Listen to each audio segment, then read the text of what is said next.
Thank you, colleagues. Thank you, Majority Leader. Mr. President, 106 years ago, last Thursday, September 28, Wenceslao Vinsons was born in Indan, Camarines Norte. Wenceslao Vinsons was a high school class valedictorian. He took up law at the University of the Philippines and placed third in the bar examinations of 1933. Wenceslao Vinsons was hailed as the father of student activism in the Philippines. While studying in the University of the Philippines, he was elected UP Student Council President, and he was also Editor-in-Chief of the Philippine Collegian. Along with Narciso Alegre and future Senator and Vice President Arturo Tolentino, he founded the Young Philippines Party, a political party of youth leaders which advocated the grant of Philippine independence from American rule. At the age of 24, Mr. President, he was the youngest delegate to the 1934 Constitutional Convention. And he was instrumental in prescribing Filipino, then Tagalog, as the official language of the Philippines. In 1940, Mr. President, he was elected youngest governor of Camarines Norte, and he also eventually became the province's representative to the National Assembly. His services as a legislator was interrupted by the Japanese invasion of the Philippines in 1941. Mr. President, during the war, he organized an armed resistance in the Bicol region against the invading Japanese army, commandeered all the rice warehouses in his provinces, ordered their confiscation of explosives, and used the province's gold mines for use against the Japanese army. He led a raid against a troop of Japanese soldiers in Basud, Camarines Norte. And in May 1942, together with guerrilla forces, he successfully led the liberation of the provincial capital of Daet. Sometime, however, between 1941 and 1942, he was able to kill thousands, together with his guerrilla unit of Japanese soldiers. And he became the most wanted man in the Bicol region. Mr. President, eventually he was captured in July 8 of 1942, together with his father. And despite being threatened with his death by Commander Major Tsuneoka Noburo, Wenceslao Vinsons refused to pledge allegiance to his captors and pinpoint the location of Filipino and American guerrillas in the province, and instead responded, and I quote, "Nothing can make me happier than to die for my country. Major, you will die too." On July 15, 1942, Mr. President, the Japanese bayoneted him to death after his refusal to collaborate. Shortly thereafter, the Japanese also executed his father, his wife, his sister, and two of his children. To honor his memory, Mr. President, his hometown of Indan was renamed Vinsons. And in the University of the Philippines, where I graduated, Mr. President, a number of edifices and buildings are named after him, particularly the Student Activity Center. Our Senate President is aware of this. The Student Activity Center houses the University of the Philippines Student Council, as well as the Philippine Collegian. And this was called, and the building is called Wenceslao Vinsons, or Vinsons Hall. Therefore, Mr. President, I appeal to our colleagues to support this resolution and to approve this resolution to remember, celebrate, and extol the heroism and virtues of World War II martyr, youth, and student leader Wenceslao Vinsons, as a true paragon for the Filipino youth. Thank you, Mr. President. Thank you, Senator Pangilanan. Majority Leader. Thank you, Mr. President. I move to adopt Senate Resolution 185, subject to style. Senator Gordon. Mr. President, I got beaten to the draw by a younger Brad by the name of Senator Pangilanan. Senator Vinsons has always been my hero. He was the youngest delegate to the Constitutional Convention of 1935. And I became the youngest delegate of the Constitutional Convention of 1971. following into his footsteps, Mr. President, I've always advocated that he is one of the the very, very sparsely recognized heroes of our country. In fact, I would even posit that he is a real live hero that our country should really honor.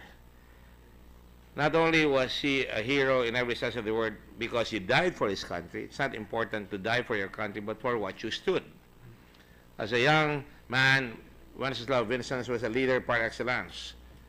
He was a student leader who debated with Marcos, who debated with Quezon. He, along with others, posited Mafilindo, Malaysia, Philippines, and Indonesia.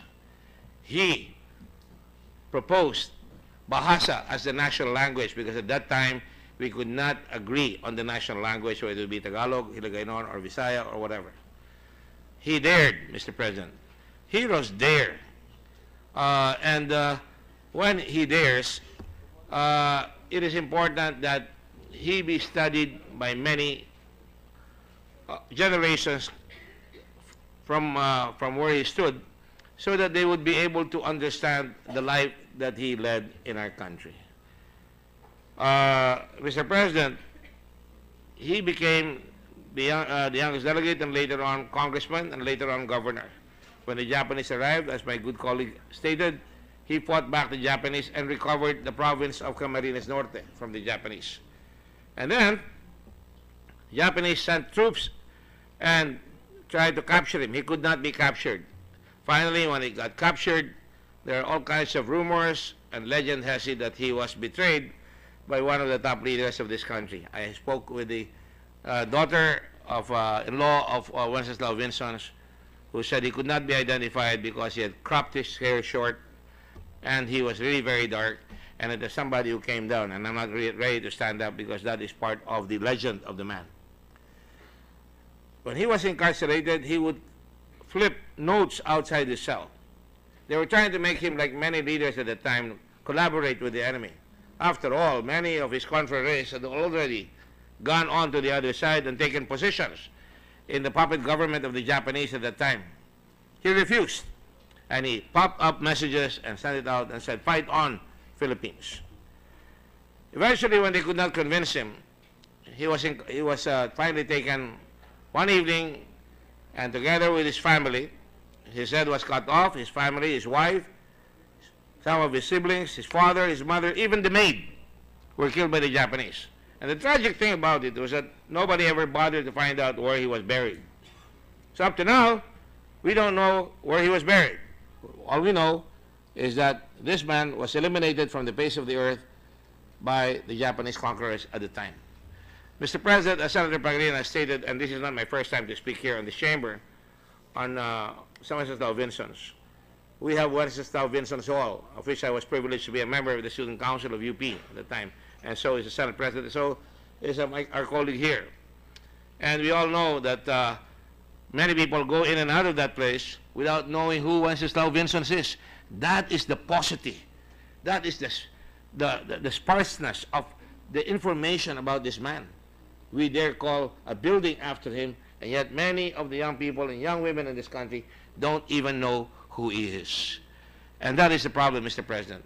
The message, I suppose, is to try and wake up the country and try to fill them and imbibe them with the spirit of self-abnegation, of selflessness, of courage under fire, of being able, like our heroes, make a decision and say, hey, we're overwhelmed by a mighty enemy. They have planes, they have cannons, and we only have the scopetas that were left to us by the Americans. And yet, he refused. He refused to be overcome by the mighty conqueror. September 28th is Vincent's Day. I tried to push it here in the Senate to make it a special day in the province. I would imagine that at some point in time, because there are too many other holidays, I think we should really identify him among the many heroes of National Heroes Day as a standout, because he is of modern vintage. He doesn't wear the garb during the Spanish era of Filipinos who wanted to be westernized with the, with the coat and the tails of Jose Rizal. Neither did he wear the sparse clothing of Lapu-Lapu, but he was one of us. the modern era of the Philippines under the Commonwealth, youngest delegate, daring to speak against the people, the leaders of the time, on vital matters of the day. And so today, I just thought I'd stand up, and I thank Senator Pangilanan for his speech today. I'm glad that he is remembered, and I thought I'd lend my voice here as well. That has always been a personal commitment of mine. I did not point out that one of the contributions that I feel very, very humble, I would have been able to build a bigger monument to him so that people will know in the university we put in a bust of Wenceslao Vinsons at the entrance of the university so that people would at least have a face. You see, sometimes we create faceless people out of our heroes. They are not faceless. They have families. They have commitments like us. And yet, sabi nga nila, no todos dormían en la noche de nuestros abuelos, an oft-quoted quote, which means there were those who kept vigil in the night of our forefathers. We celebrate Wenceslao Vinsons Day today. And as I speak on Wenceslao Vinsons, especially with what happened last night, and I dare say I would have wanted to do a privileged speech right now. I will probably do it tomorrow. We should remind ourselves of the greatness of people like Wenceslao Vinsons, a legislator par excellence. But we should also remember that today is the birthday of Joker Arroyo. And Joker Arroyo passed away in San Francisco. No, I'm sorry, not the birthday, but it is the death anniversary. 1 year ago today, Joker Arroyo died quietly in San Francisco. And the family, at per Joker's request, did not even request or did not even accept an offer by the Senate to have honors given to him. In fact, he just, as they say, moved on into the great beyond, quietly. Of course, being a maverick, I threw a party for him at the Red Cross building, the new one. And I said, in violation of Feli's wishes, Feli is his wife, I invited them, and at that day, we were celebrating the gift of Joker, which we arranged with the Germans, a gift of a modern ambulance to the Philippine Red Cross. And he did this when he was no longer a senator. Joker was a great Filipino, a great guy, if you will.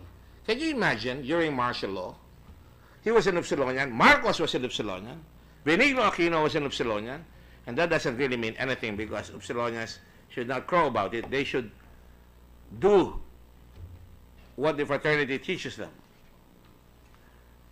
Just because you're an Upsilonian doesn't mean you're a great man.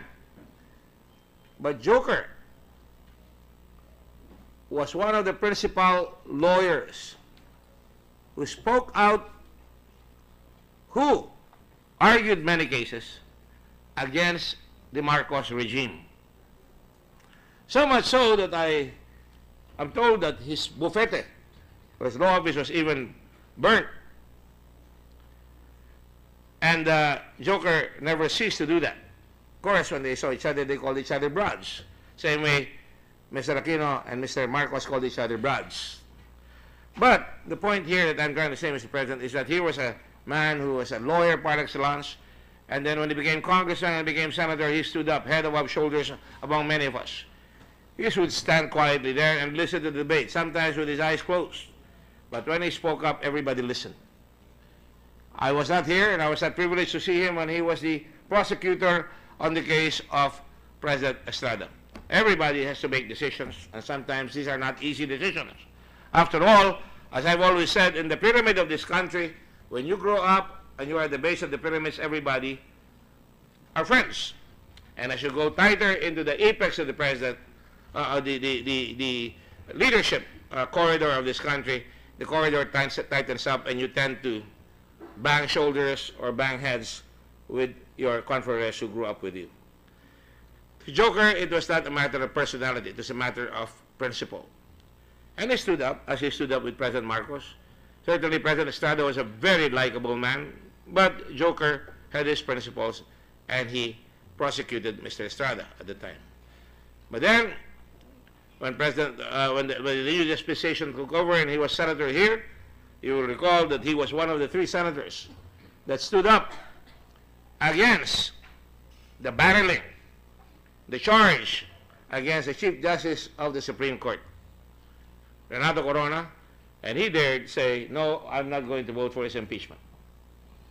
You know, I was also chagrined at the time when I heard, you know, the previous administration say that they were not going to listen to the Supreme Court. Remember that President Gloria Macapagal-Arroyo was leaving and the Supreme Court allowed her, but for some reason or another, she was prevented. And by sleight of hand, I suppose, they prevented Gloria Macapagal-Arroyo from leaving. Now, that's her problem. But to me, the essence, as well as the joker, was the fact that you do not disobey the Supreme Court of the land. Because that is the thread that unites us. That is the last resort of this country. When the Supreme Court interprets the law, we follow. Joker stood his ground all the way to the end. When he stood up, and together with a couple of other senators, including the late Miriam Defensor Santiago, they voted no. And not easy, but they did. But Joker was that type of a man. And when you look at Joker, he was always a thoughtful person, a man of great humor. I remember when I came in here one day wearing a Coast Guard uniform. I was made an admiral in the auxiliary, and I had just gotten a medal, and I was late because they had given me a ceremony, and I didn't have time to change. I didn't want to be late for the roll call. And Joker turned his swivel chair around, just like my good friend Senator Soto just did. I suppose I got his attention.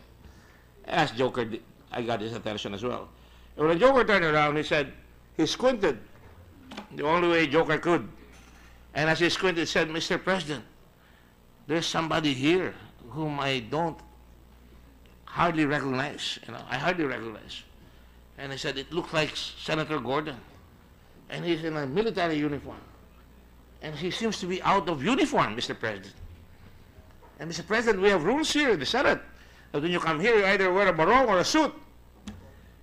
And I said, Mr. President, I take it in great humor that my bride is here.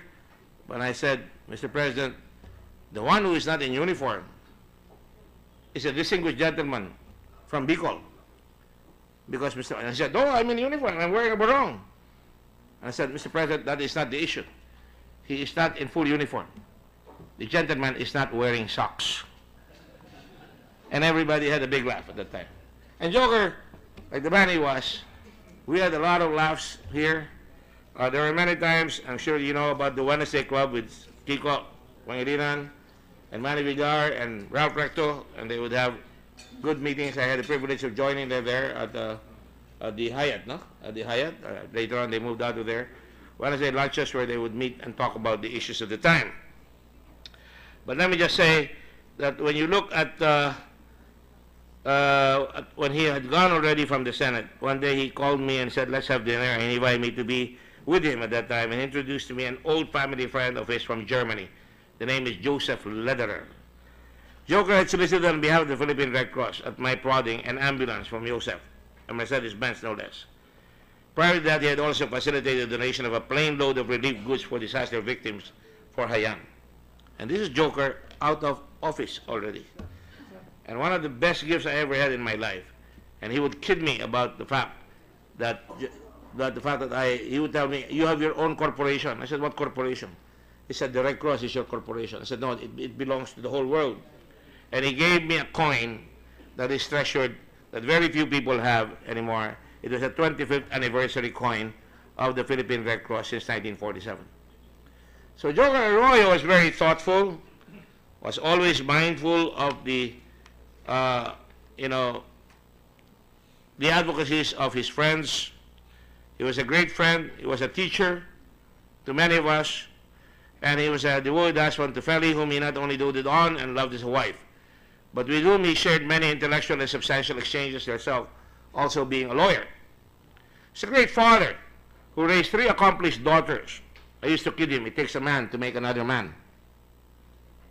One a TOIM awardee for science, the next a fantastic and loving homemaker and mother, and the younger Joker, lady called Joker, a bemedaled equestrian who has proudly and successfully represented the Philippines in countless international competitions.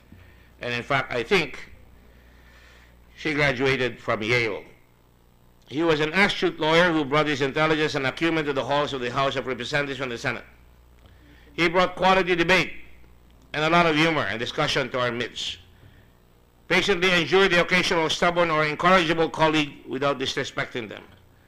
And that's where he really shines. There was no disrespect when he spoke. There were no barbed comments about one another, but rather wry remarks that he could dish out au natural. And let me just say, Mr. President, he still emerged immensely successful despite roadblocks put on his way. I'm sure he was frustrated.